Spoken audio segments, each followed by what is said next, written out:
today I thought I'd share with you another project of mine, and this time it's not about textile crafts, it's actually bookmaking or bookbinding.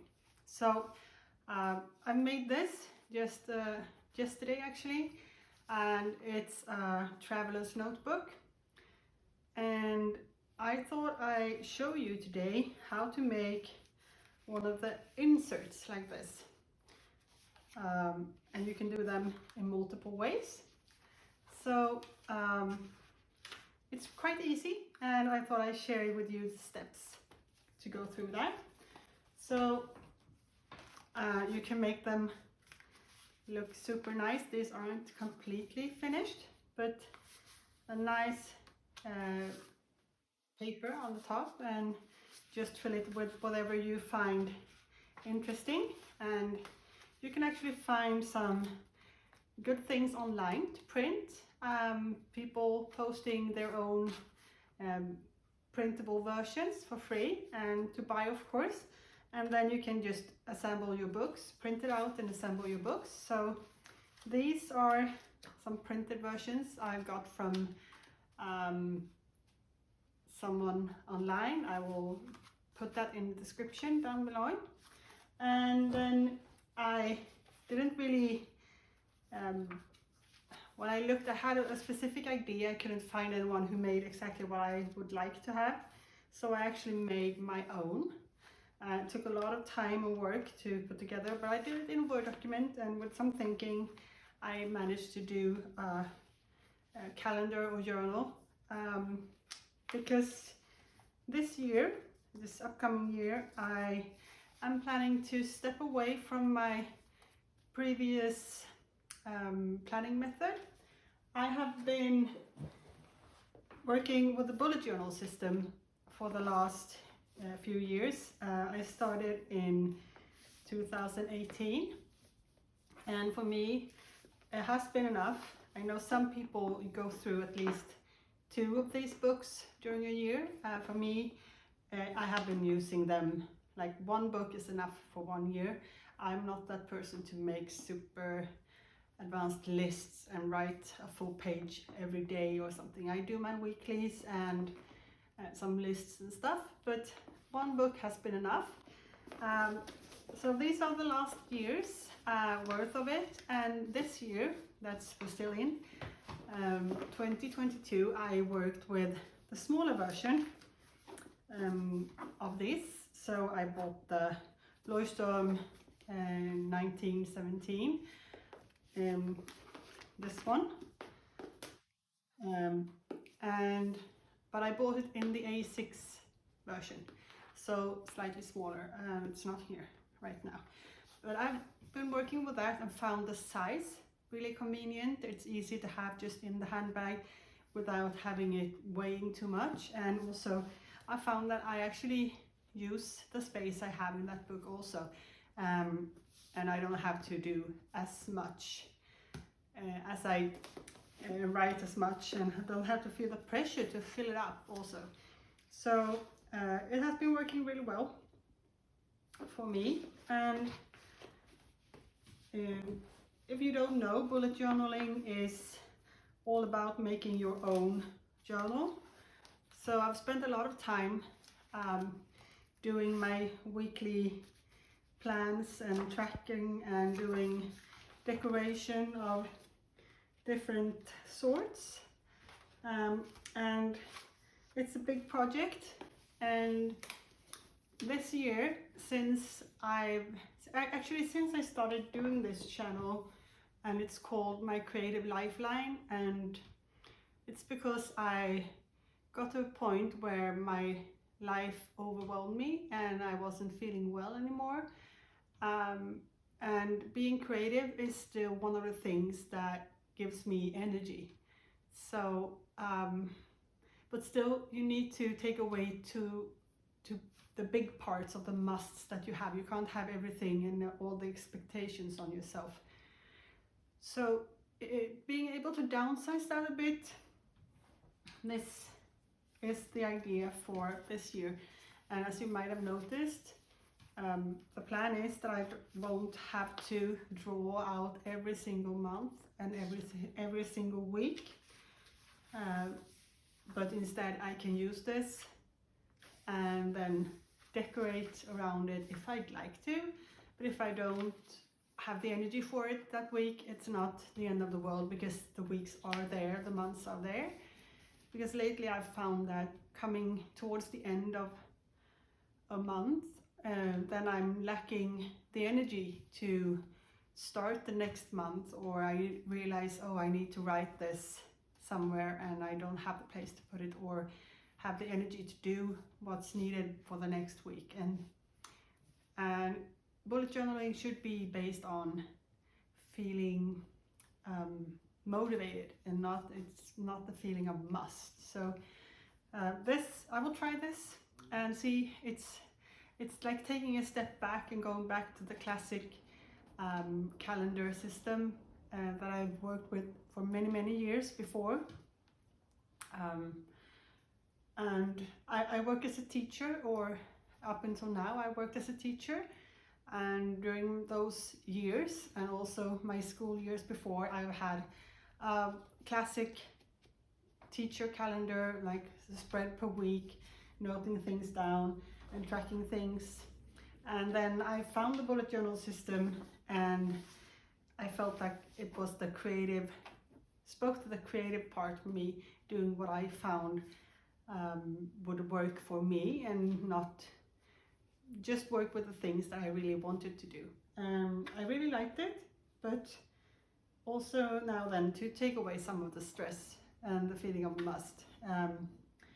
So to today's film, we'll need to move over to my desk behind me, and I will start showing you how to put together a few notebooks. And this time I will do them basically plain, but you'll learn how to put them together. You can do this two versions, but I think you'll see better when I move you over to the working table. Okay, so here is my traveler's notebook. It's a leather case, and I made it from some leather I had left over actually. It's these books that we're going to focus on today, and these books I've actually just bound with a normal stapler. It's not that easy to get it through, so what I did was I measured where I wanted them, I measured the distance and punched some holes and put the staples through by hand, because I don't have a stapler long enough to staple through all of this.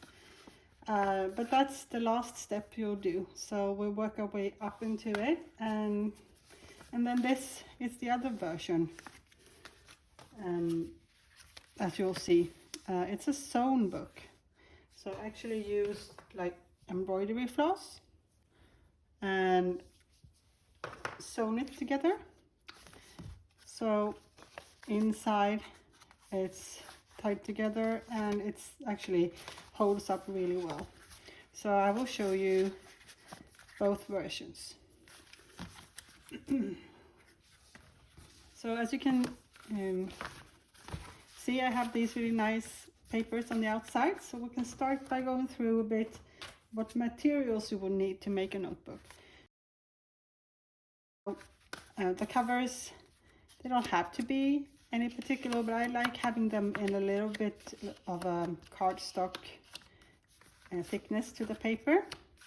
So I have bought these, like it's a pad filled with papers, and I have a few of them. And I also had this, they came like in a bundle, in a plastic wrapping. So I've had these for quite some time actually. I don't know even where I bought them anymore, so sorry guys, but I think you can find things like this in every craft store around the world. These types of decorative papers are used in many different crafts. For the inside of my notebooks. I have these are just plain printer paper. I don't know if you can see on camera, but I have like a dot grid really vaguely printed here. Of course you can do just a plain paper, but if you prefer, or just any paper actually, you can use and reuse an old notebook and take out the sheets of paper and use that. So something to keep on the inside for your journal. And then I have a few other things. I have a cutting mat of some kind. I could use this one also, that I use for cutting fabric. You need to have some sort of sharp knife. Box cutter knife like these work really well. You need a ruler, something sturdy and not flexible, so you can have a good edge to use when you're cutting. What else? Yeah, I have this. This is a bone folder, and it actually helps you when you're folding the paper, but you don't have to have one. The point of this is it's kind of hard and tough, and it's not super sharp, so you can actually use it to press down a fold on a piece of paper. So definitely optional, but you need to have a knife and a ruler and something that you can protect the table so you don't harm that. And then it's good to have something, some pin or push pins or something to make holes, stapler, and of course a needle for sewing if you're sewing the book together. Yeah, so that's it. So the book needs to be a few pages. How thick you make the book is really up to you. But if you're using normal printer paper, I can say that these books are 17 sheets folded up, and I think that's like the breaking point of how many sheets you can fold into a book. And then this one is a lot less. I think it's just 10 maybe. So it's this might be a bit too thin, but the amount of papers you put in depend on the thickness of the paper and how many pages you would like to have. So for example, in this journal, why I said I have 17 sheets of paper, and I could fit, with a few blank spaces in the back, I could fit all the months overviews like this, and then the weeks over a full spread from January to June this year. And then I have another book made out the same for the last part of the year. So still 17 pages is quite a lot when you get to individual, or 17 sheets is quite a lot when you get to the individual pages. Then you get up to, let's see, 64 I think pages in the book. So I am going to make, you could decide now then how big. If you have A4 sheets like this, you could of course go down to an A5 book, but I will continue making books that will fit my new made and traveler's notebook. So, and that's 9 centimeters wide and 13 centimeters high. So that's the goal I will have, and that means I will need to cut these pages down a bit. So half of this, and I'm going to cut it in two in the center. So I'm going to use a few papers at the same time here. So if I now have 4 sheets of paper here, that means I will double that up eventually, and that will give me then 8 sheets of paper, so it will multiply quite quickly.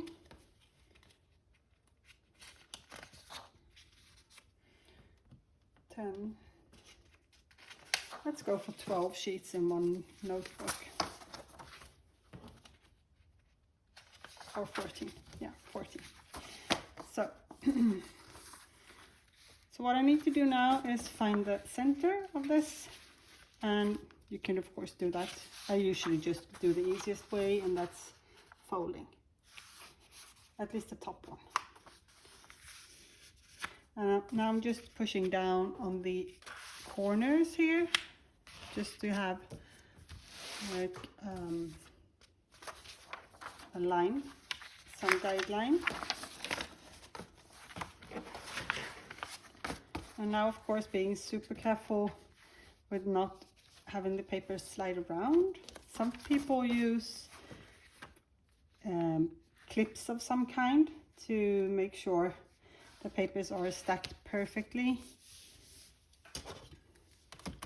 I don't. I just take I'm really careful not trying to move the papers around. So paper cutter or box cutter knife. Let's see, can I really? I think I need a pencil here to see exactly where I did the crease.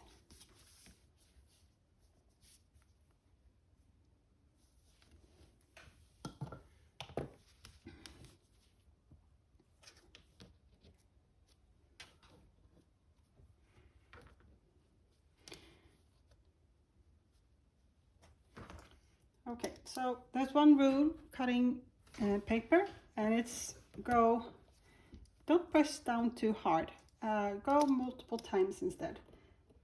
Because if you press down too hard, it's really easily that it cuts away from your ruler. So go multiple times and press down just lightly each time.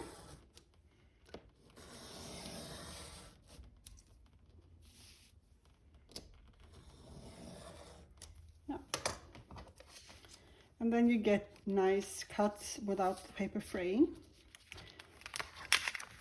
Okay, so I now have 2 piles of paper.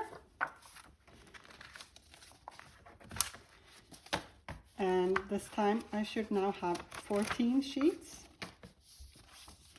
So as I said, my goal size for this notebook is, is 13 centimeters this way and 9 centimeters that way. So folding one of these sheets in half,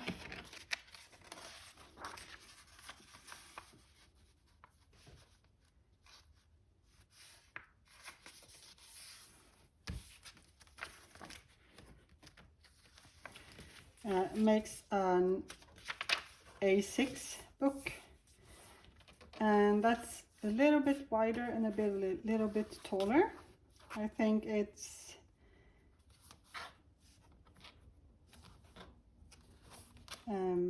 not 15 centimeters high, I think, and then 10.5 wide probably. Let's check. Yeah, 15 and 10.5. So I will need to cut these down a bit into the correct size, and doing that I have a few options, but it's good to cut the papers like I did before. That works. And I could cut a few at a time. I don't need to cut all of them at the same time, because it takes some time to work through all of this pile of papers. Let's see, I need to have them. So I'm taking a few pieces out, and now it's really good to have the cutting mat with some sort of lines on, so I can use that as a guide.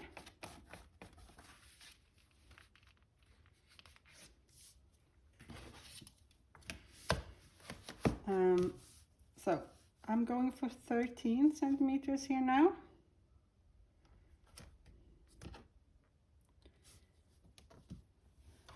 and I've lined up my rulers. I'm cutting.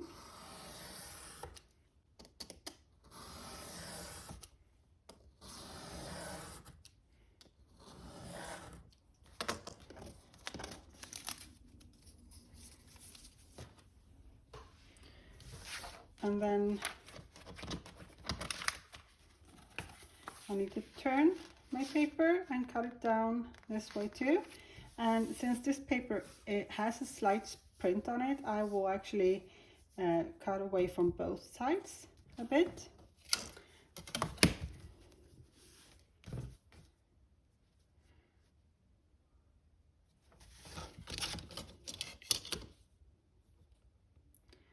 And 9 centimeters.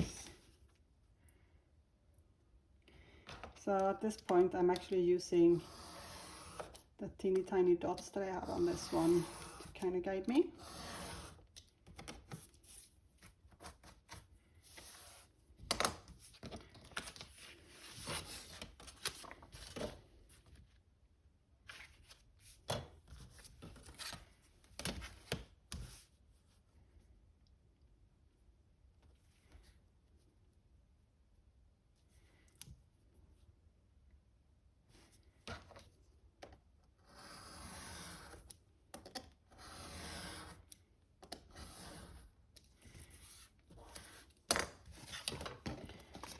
Okay, so my first little book of pages is cut to the correct size, and then I can actually fold it up. And you could fold the sheets of paper individually too. So now when I've folded this down, I can use my bone folder to really press the folds down and start from the center going out towards the edge. And then you get a more crisp fold. But don't try to fold too many pieces of paper at the same time. Just go with a few at a time. So I will continue to cut down these two. Okay, so now I have my two pieces here, and I folded this one up exactly the same like I did before, and I'm just putting these together like this. And even though I folded them, you can probably still see that there's a little bit of a gap up here, so it's hard to get them to fit perfectly together, but that's the sewing or stapling will pull them together a bit closer. And also you can see the edges here sticking out a bit. That's because of the stacking, and it builds down here in the corner. So we'll take care of this eventually. So at this point I need to find a nice piece of paper to have for the outside of my notebook. So let's see what we have.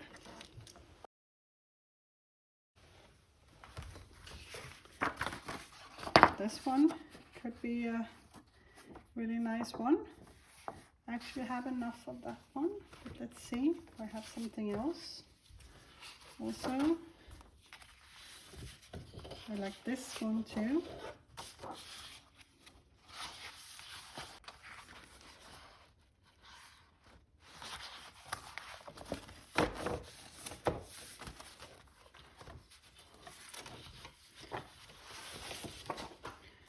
So there's so many choices, but I think I'll go with this one. And now I need to cut this down to make it smaller. I need it to be same height as my book, and I need to make it the same length as my book. So I will actually flip this over, and this will be the inside of my cover, and that means that I could probably make some little marks on it without doing too much harm. So I actually have 13 centimeters from this line to this. So this is the starting point, and over here this is the point, and then at least one line in the center to help me guide my ruler for cutting. And I don't even have to cut all the way across. It's just enough if I cut my 18 centimeters, and that's up to this point. and then cut 18 again. But that's depends on how I would like to use it. But this time, since I think I might get better use of this edge here, I'll do that. So I'll measure 18 over here, and then I can do a cut this way. It's a bit awkward. Let's turn it around.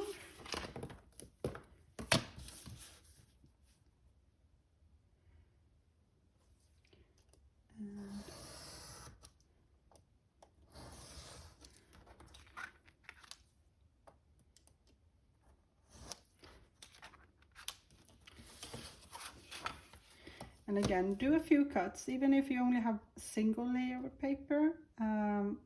Make sure you're all the way through.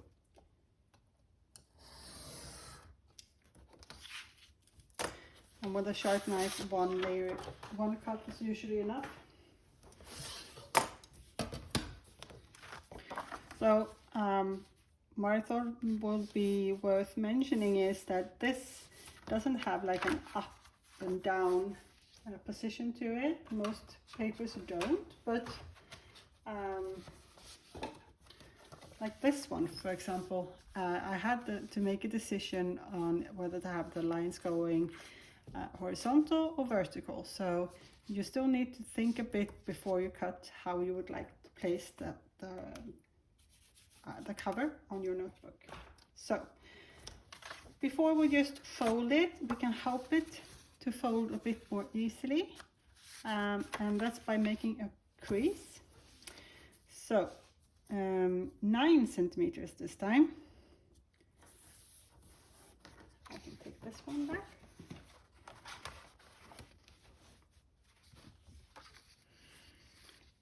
So this one is where you will see it best. So placing it so I easily can find my 9 centimeter mark, lining it up with the grid. There's the 9 centimeter line, and now I need to have something not sharp that can make like the marking along this edge. You could use your bone folder, but I think this isn't like precise enough. It's kind of chunky, and you could use, you don't want to cut the paper so it breaks, but I have here a pencil without any lead in it, so that might be a firm enough edge without doing any marks. So I'm just scoring a line, and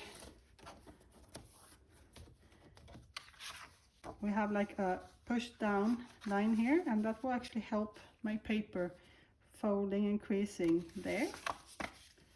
I'm always a little bit careful not folding this edge too hard, because I've found some papers actually want to crack along this end. So I fold it, and it's not going to be sharply folded because it's going to sit around the rest, the rest of the papers in my notebook. So it's coming together, it's starting to look like a notebook. If you end up with what I found here now, that you have a slight overhang, I will show you how to deal with that. That's just a part of cutting and cutting a bit more. But I will show you how to deal with that to make it look really nice. So now we have all the components for the notebook ready, and we just need to prepare for stitching or putting the staplers in. So what I do, I take a scrap piece of paper that's wide enough to fold double like this, and I make it as long as my book is, and so I can put the fold in the center here, down in the center. And then I mark, this is for 3 holes if you're stitching. If you're stitching, you need to have an odd number of holes, so 1 in the center and then the amount you would like to place to the sides. You just do that amount. So you can have 3 holes like I have with 1 on each side, or you can have 5 holes when you have 2 on each side and 1 in the center, depending on the size of the book also, of course. Now I have this placed in the center of the book, and I need to have something sharp to start making holes. You can use a push pin, as I said, or we could use my needle. I have a normal needle here.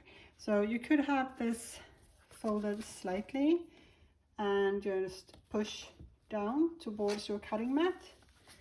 But also when you're pushing through, lift it up a bit so you can really get the needle come all the way through. So repeating that on the next hole here. And it's quite tough to go through all the layers of paper.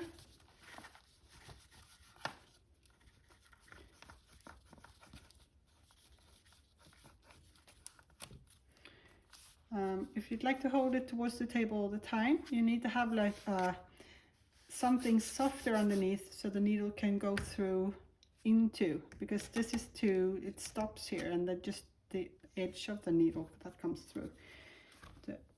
So this is the last one.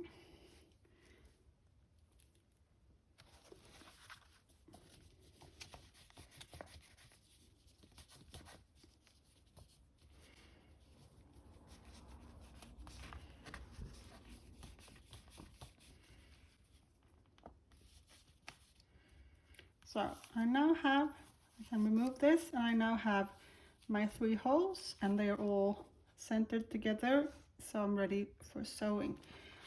That's the next step, and I will prepare for that. We're getting ready to sew, and we need some sort of needle. I can use the one I used to poke the holes with, and I need some embroidery floss if I'd like to have something colorful. I can't really decide which color I think goes best with this. Not that it's going to be super visible. I can also use like dental floss, or this is waxed thread you can buy for jewelry and stuff, quite thick. So this could also be an option for sewing, and it's really good that it's waxed. It gives it like a stickiness. So if I'm using this one, I have wax that I can use to make the thread more durable when sewing with it, and that's especially important if you are having multiple holes. But what I do with a thread that's not waxed, and when I'd like to wax it, I have this little ball of wax here, and just beeswax, and I push my wax and kind of pinch the thread in between the wax and my thumb, and I just pull the string or the thread, and it automatically gets coated in wax after a few strokes like this. And you can see that this all of a sudden behaves a lot different from what it was before. It gets stiffer, and coated with the wax makes it more durable and don't fray or get fussy as easily. But I didn't cut this because I think actually that this color would go better than the pink this time. No, I go for the pink anyway.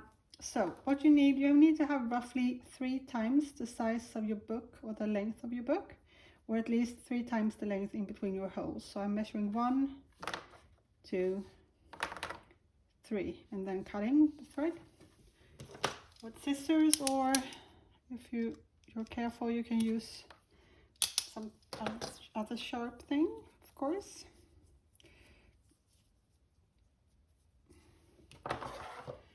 Okay, so I need to wax the other end too of this. So I'm just repeating the steps I just did. And the friction of pulling this also heats the wax a bit, so that makes it go into the thread more easily. So I'm threading my needle with one end. And for this part, it's really good if you have a needle with a larger hole and also quite sharp, but not too thick. So you have two options here. You can decide if you want to have the little knot. Oh, that's not so. If you want to have the little knot on the inside, in the center, or if you would like to have it on the outside, that's optional, and you do it the same way, both of them.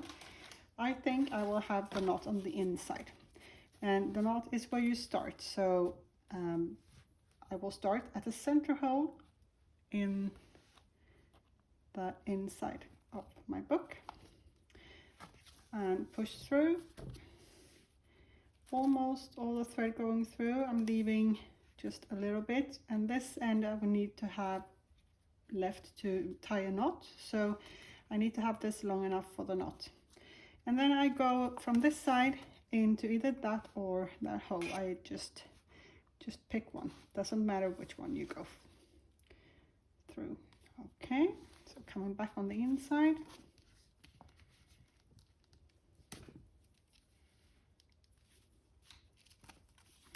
Okay, pulling that quite tight, but remember it's paper, so you don't want to rip it apart. Now I'm going to the opposite hole.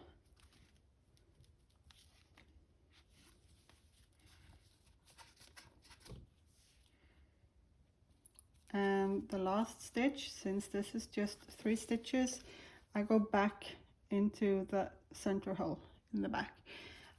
This time I try not to poke my needle through this end here, so I'm putting that to this side. I'm also aiming to get my needle out on this side, so I have the threads coming on alternate sides of the center stitch here. So let's see. In through and underneath it. So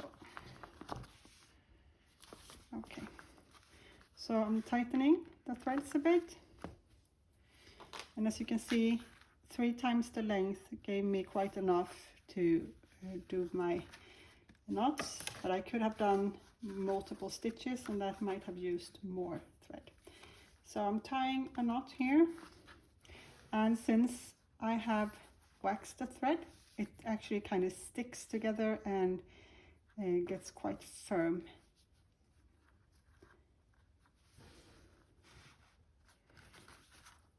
Okay, so that's it, and then I cut the thread carefully.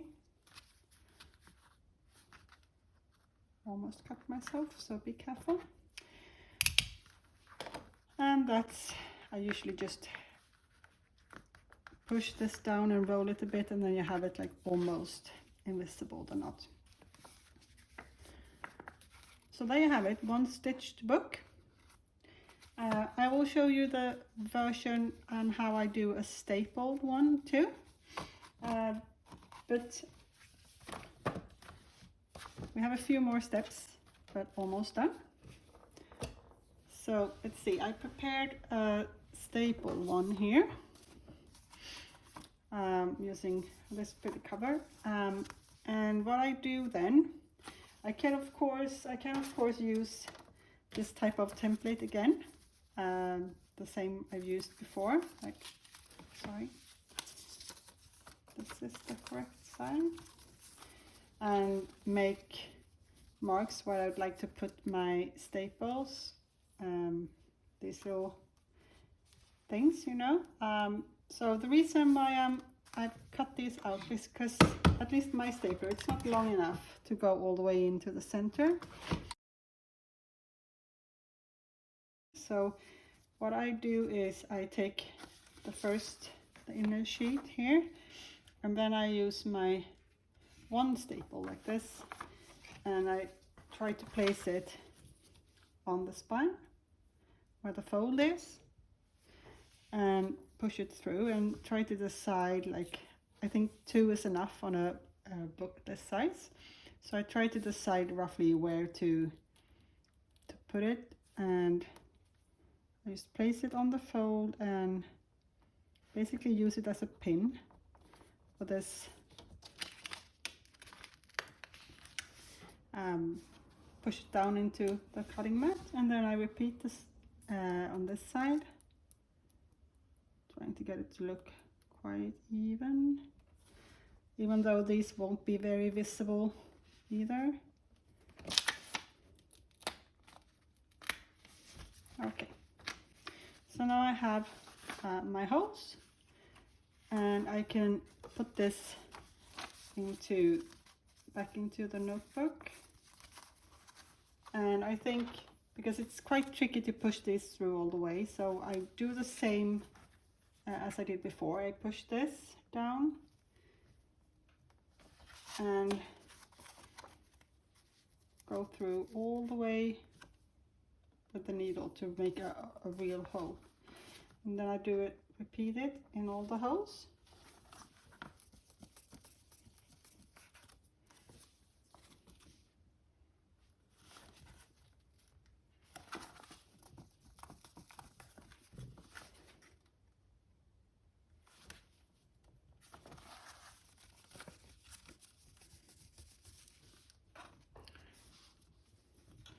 And once I have my holes made, I will take my staples and try to insert them into these holes. It's a little bit fiddly, but yep, that's in. All the way onto the inside. If I do the next one too.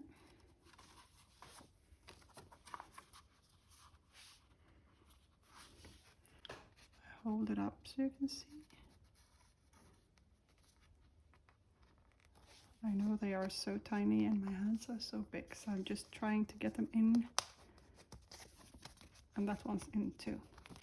And now I like to use my bone folder again to kind of push these down.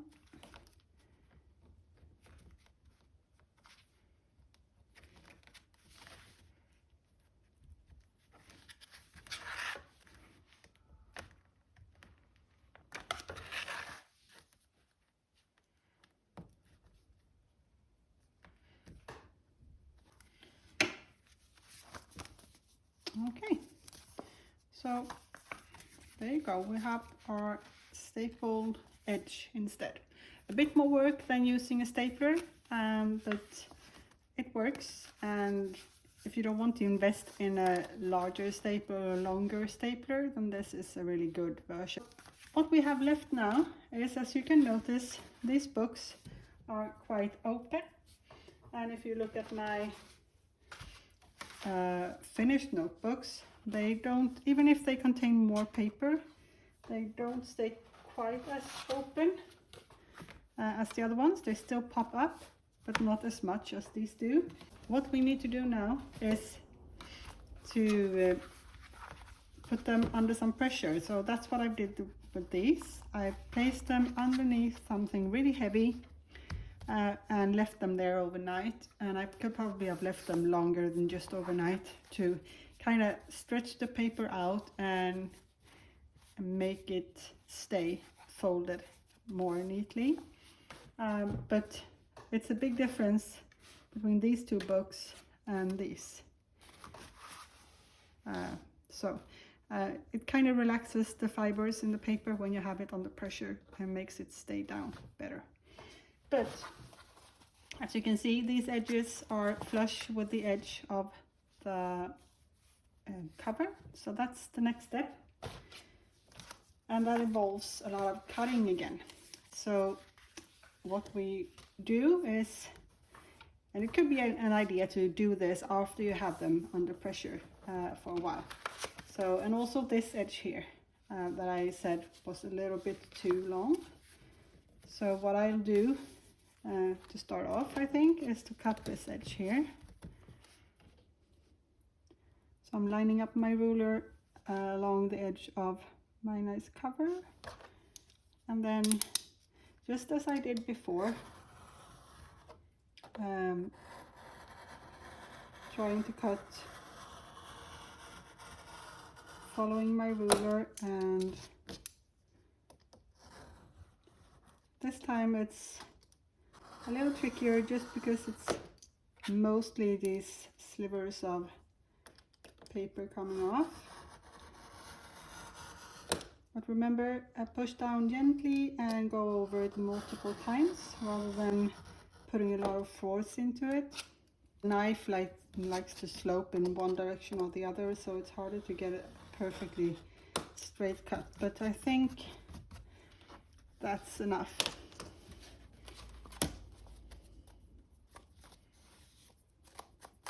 Yeah, that's okay. And now to this edge here, with the edges sticking out. So I basically do the same thing.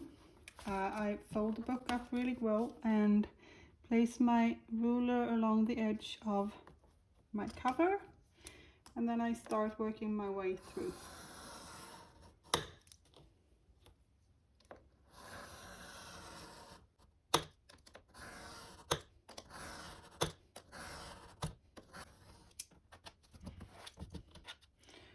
So as you can see, I had to go through it over and over and over and over, but eventually I got a quite clean edge, and most of it's probably because when you're cutting, your knife leans in one direction or the other. So there you go. I have quite nice edges now. Maybe I could do some cutting on one of the edges, but I think I'm quite happy with this. That's how you make these books, and a simple sewn or a book bound by paper staplers, and you can use them just as small notebooks, and remember, you can do them any size you'd like. Thanks so much for watching, and I see you soon.